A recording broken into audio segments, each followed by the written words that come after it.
LDWMMAC. This is your boy, the coach. You're live on the Coach Show, live. Okay, guys.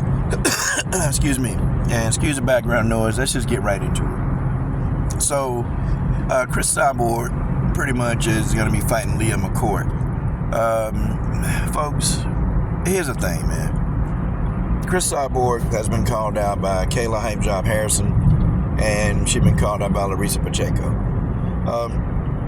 I just think that the fight, the more, the lucrative fight would be between Hype Job Harrison, especially, and Larissa Pacheco, because people are saying, Cris going to get her bag and Cris going to do this, and cool. I understand, fighting Leah McCourt, she's in Bellator, but that there's not a 0% chance that the Pacheco or the Hype Job Harrison fight can't happen. Like, those fights could actually happen. I remember maybe a year, 2 years ago, Cris said that, hey, why would I want to split the pay-per-view revenues with two different companies? And I guess to me that don't matter. Okay, it don't matter as long as you get what you ask for. Okay, you get the money that you ask for. Whatever you get, you're asking, you get. And I think that's fair. But I think fighting Leah McCourt is just a waste of time. I thought fighting Cat Zingano was a waste of time because, honestly, did anybody here, except for maybe one person, think that Cat Zingano was actually going to win that fight? Nobody believed that. I think it was a poll taken, who would win Cat Zingano versus Cris Cyborg. And I read one poll where 97.8% of the people thought Cris Cyborg would knock out Cat Zingano. Okay? And of course that's what happened. These are challenges. Pacheco and Hype Job Harrison. Well, I kind of just want to see Hype Job Harrison get knocked out. I'm guilty. I'm guilty, damn it, I'm guilty. But these are probably bigger challenges. Now, like Leah McCourt isn't a tougher challenge than Hype Job or Pacheco. Okay? I think Hype Job Harrison and Larissa Pacheco, they're going to present much tougher opposition for Cris Cyborg. And I just think those are fights that she should actively pursue. She's not going to get the Nunes fight. Because the thing of it is, let's just say if the UFC would choose to do business with Bellator.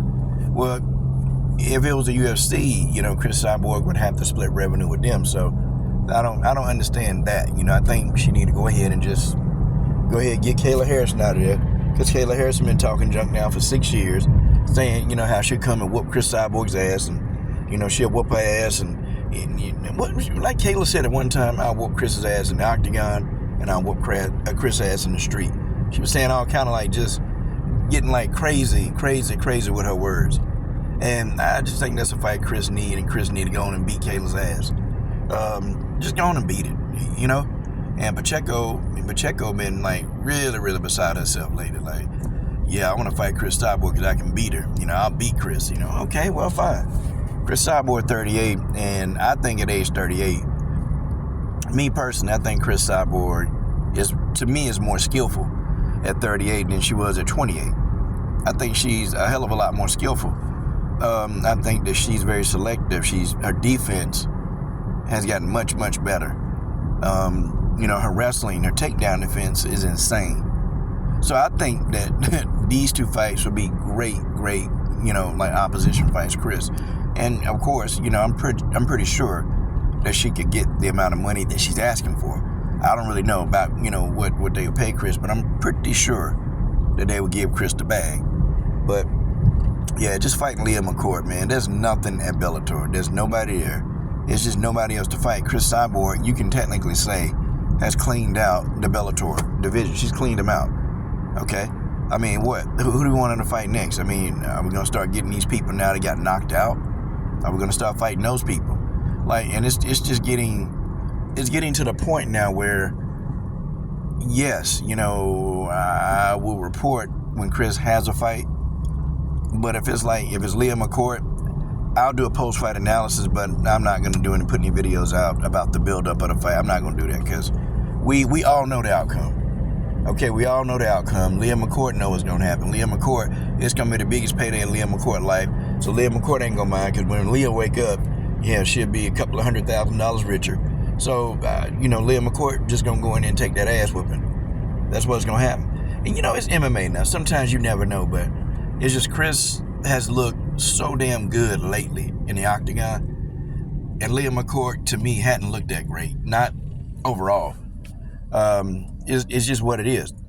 And I keep telling y'all, Leah McCourt beat Sarah McMahon, but come on, y'all. Come on. This Sarah McMahon is well past her prime, bro. And people don't understand that when you fighting is a game of youth. Like, you got to have some youth. And if you're blessed like Cris Cyborg to actually, still be able to have your wits, still be able to have your reflexes, still be able to have your punching power, then, you're one of the outliers in MMA. But for the rest of them, no. Like Sarah McMahon, come on, she's too old. She's too old. I mean, from here on out, when Sarah McMahon get in there with an opponent who's got some kind of skill, she's probably going to get her ass whooped. And it's just because of the age. Some people just don't know when to hang them up. You got to know when to hold them. Know when to fold them. Know when to walk away. Know when to run. You got to count your blessings. I mean, some fighters don't know when to stop. They don't know. They don't have an inclination. I got to put this seatbelt on. I'm about to end the video. They don't have an inclination of, hey, maybe it's time for me to stop. Maybe it's time for me to go ahead and do other stuff in my life. But, guys, I don't want to see a Leah McCourt fight. I don't want to see that crap. And they were trying to promote this fight, at the end, like this is going to be some competitive fight. This fight is bullshit.